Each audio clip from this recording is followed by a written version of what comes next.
ऐसा नहीं लगता है कभी हम पे मुकदमा हो जाए, हम जेल में चले जाएं? आपको डर नहीं लगता? मुकदमा तो सरकार ने कर ही रखा, अभी भी 2 मुकदमा है सरकार का किया। मैंने जब पुतला जलाया था जी। 5 मई को, तो मैं अगले ही दिन सीबीआई जांच मेरे ऊपर बिठा दिया गया था। भारतीय मित्र पार्टी कितने विधानसभा पे अपनी कैंडिडेट उतारेगी? देखिए, हम तो 243 पे लड़ने के लिए तैयार हैं। जो इलेक्शन है वो होना ही था, क्या कहना चाहेंगे इस पर? देखिए, बहुत बड़ा षड्यंत्र के साथ ये चुनाव हो रहा है। आपको मैं टिकट दे रहा हूं और एक दमदार कैंडिडेट दे रहा हूं बिस्पी विधानसभा से। नमस्कार, मैं फैज आलम और आप देख रहे हैं VOS 24 न्यूज़। अभी हमारे साथ है भारतीय मित्र पार्टी के राष्ट्रीय अध्यक्ष धनेश्वर महतो जी। आप शायद मधुबनी जिला से हैं तो आप इनको जानते ही होंगे। सोशल मीडिया पर लगातार एक्टिव रहते हैं और हमेशा केंद्र और राज्य सरकार पर निशाना साधते रहते हैं। आज इनसे खास बातचीत होगी बिहार विधानसभा चुनाव को लेकर के। सबसे पहले सर, आपका बहुत बहुत स्वागत है हमारे चैनल पर।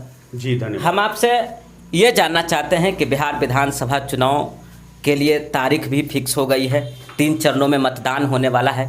तो हम आपसे ये जानना चाहते हैं कि इस बार बिहार विधानसभा में क्या आपकी प्लानिंग है?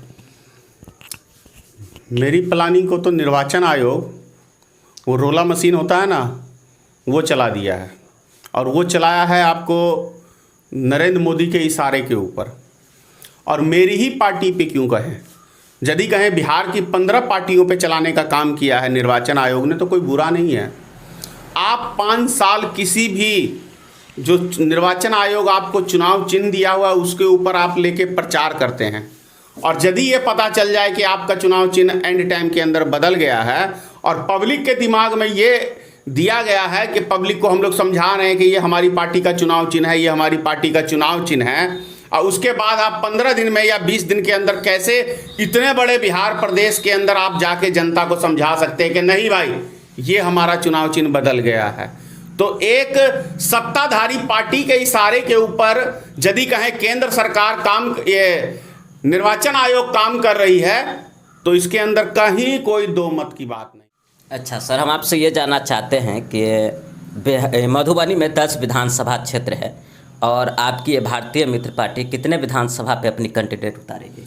देखिए, हम तो 243 पे लड़ने के लिए तैयार हैं, बशर्ते दमदार कैंडिडेट मिलेगा तब उसको टिकट देंगे, अन्यथा नहीं देंगे। अच्छा, फिर भी आप ऐसा बोल रहे थे कि मैं बिस्फी विधानसभा से इस बार कैंडिडेट इंद्रजीत कुमार को उतारूंगा, क्या ये सही है? जी 100% सही है। इंद्रजीत कुमार यहाँ से एक नौजवान ग्रेजुएट लड़का, बहुत व्यवहारिक लड़का, आपको मैं टिकट दे रहा हूँ और एक दमदार कैंडिडेट दे रहा हूँ बिस्पी विधानसभा से। एक भारतीय मित्र पार्टी के राष्ट्रीय अध्यक्ष हैं। मधुबनी जिला में देखा जाए तो आपका क्रेज भी है और जिलावासी आपको पहचानते भी हैं। तो आपको नहीं लगता कि मधुबनी के किसी विधानसभा क्षेत्र में कोई ऐसा कैंडिडेट हो जो आपके भारतीय मित्र पार्टी से कैंडिडेट बने? उसके लिए तो दरवाज़ा खुला हुआ है, जो भी आए, मुझे लगेगा कि नहीं ये उम्मीदवार में दम है तो निश्चित उसको टिकट देंगे। जैसे केवटी विधानसभा है तो ये दरभंगा जिला में आता है, और उधर से भी देखा जाए तो बहुत ऐसे कैंडिडेट हैं जो चुनाव लड़ने की इच्छुक। आपसे मैंने पहले लफ्ज में कह दिया कि मेरी तो इच्छा है कि 243 सीट पे मैं प्रत्याशी उतारूं, लेकिन वो प्रत्याशी उस योग्य है कि नहीं है, ये बहुत बड़ी बात है। क्योंकि हर दल को मान्यता प्राप्त करने के लिए वोट परसेंट 6 की आवश्यकता है। पहले 4% था, अब बढ़ा के निर्वाचन आयोग ने कर दिया है 6% मत चाहिए।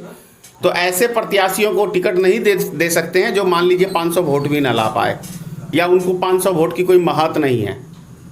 जो परसेंटेज वोट लाने में या जीत में सक्षम रहेगा उस व्यक्ति को प्रत्याशी बनाएंगे, इसमें कहीं कोई संदेह की बात नहीं। एक अहम सवाल है सर, जिस तरह से कोरोना बढ़ रहा है, क्या ये जरूरी था कि इस कोरोना काल में जो इलेक्शन है वो होना ही था? क्या कहना चाहेंगे इस पर? देखिए, बहुत बड़ा षड्यंत्र के साथ ये चुनाव हो रहा है। भारत सरकार को अच्छी तरह से पता है, उनकी छवि जो है जनता के बीच में बहुत खराब हो चुकी है।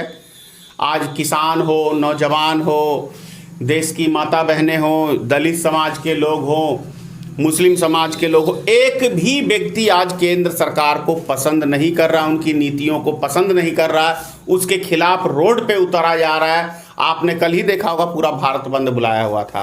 और किस तरीके से भारतीय जनता पार्टी के कार्यकर्ताओं ने पटना में एक दूसरे राजनीतिक दल के कार्यकर्ताओं को किस तरीके से पीटा, ये समझ में आ रहा है कि सत्ता का नशा किस तरीके से भारतीय जनता पार्टी के ऊपर छाया हुआ है, ये आपको स्पष्ट कल नजर आया है।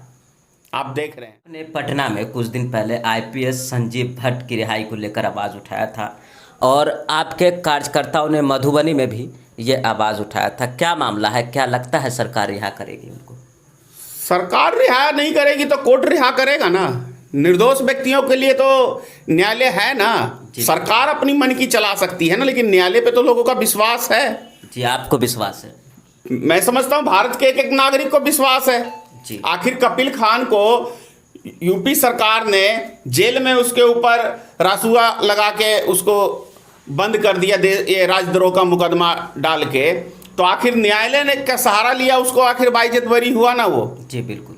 आप ताहिर हुसैन को देख लीजिए, दिल्ली दंगों का मास्टरमाइंड बता के पता नहीं कितने हजार पन्नों का, उसको पढ़ने में भी आदमी को सालों लग जाएगा। आखिर वो ऐसे व्यक्ति को दंगाई कह के उसको आखिर वो रिहा हुआ ना। कन्हैया कुमार को आप देख लीजिए, देशद्रोही का उसके ऊपर भी मुकदमा लादा, आखिर वो बाइज्जत बरी हुआ ना। आप देख लीजिए क्या कहते हैं, गुजरात में जब गुजरात के मुख्यमंत्री माननीय नरेंद्र मोदी जी थे तो हार्दिक पटेल के ऊपर एक नौजवान उभरता हुआ चेहरा था गुजरात का, उसकी राजनीतिक कैरियर को समाप्त करने के लिए मोदी सरकार ने पूरा ताकत लगा लिया।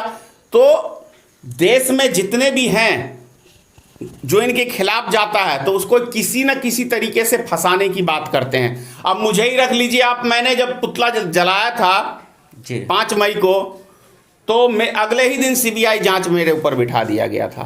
सीबीआई ने कॉल करके कहा कि मैं आपका 300 वीडियो चेक किया हूं, मुझे ऐसा कुछ नज़र नहीं आया कि आप अच्छे व्यक्ति हैं। और लेकिन क्या करें, मजबूरी है कि सरकार के दबाव में हम लोग को इशारे पे काम करना पड़ता है। 5 साल के लिए हम लोग उसके अधीन हैं। तो ये सब बातें हैं। अब बात रह गई इनकी, संजीव भट्ट की। संजीव भट्ट साहब वो आईपीएस अधिकारी हैं जो गुजरात में गुजरात दंगों जब हुआ था नरेंद्र मोदी के शासनकाल में, तो आपको क्या कहते हैं, उसकी जांच जो है वो आईपीएस संजय भट्ट ही कर रहे थे मोदी के खिलाफ। अच्छा। तो जब मोदी जी अब सत्ता में आए तो उस व्यक्ति को झूठे मुकदमे में फंसा के उसको उम्र कैद की सजा करवाई है।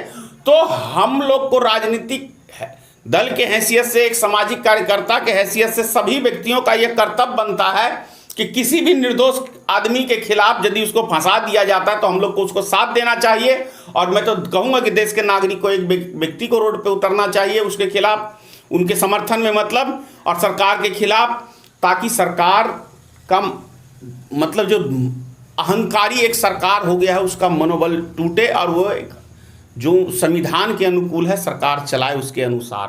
देखा जा रहा है कि आप भी लगातार केंद्र सरकार पे हमला करते रहते हैं, चाहे वो सोशल मीडिया हो या फिर ज़मीनी स्तर से। आपको नहीं लगता, ऐसा नहीं लगता है कभी हम पे मुकदमा हो जाए, हम जेल में चले जाएं? आपको डर नहीं लगता? मुकदमा तो सरकार ने कर ही रखा, अभी भी 2 मुकदमा है सरकार का किया हुआ। अच्छा, आपके ऊपर? मेरे ऊपर। जी, कौन सा मुकदमा? एक आचार संहिता का मुकदमा है, एक पुलिस प्रशासन का मुकदमा है कि आपने सरकारी काम में बाधा डाला है।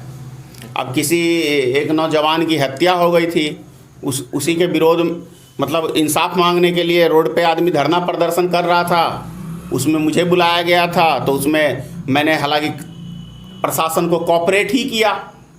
अच्छा। लेकिन उसके बाद भी प्रशासन ने मेरा नाम दिया, राजनीतिक के तहत भाजपा के कार्यकर्ताओं के द्वारा नाम जबरन दिलाया गया है। तो ये सब चीज़ें हैं, समझना पड़ेगा इस चीज़ को। तो सरकार तो अपने हिसाब से हर विपक्षी पार्टी के ऊपर किसी न किसी तरीके का मुकदमा लाद के उसको फंसा के, लेकिन प्रशासन को भी पता है कि मेरा चरित्र क्या है, यहाँ के समाज को भी पता है मेरा चरित्र क्या है। और आप डरते भी नहीं? डरना किससे? इस संसार में कोई अमर होके आया है क्या? नरेंद्र मोदी अमर होके आया है क्या? अमित शाह अमर होके आया है?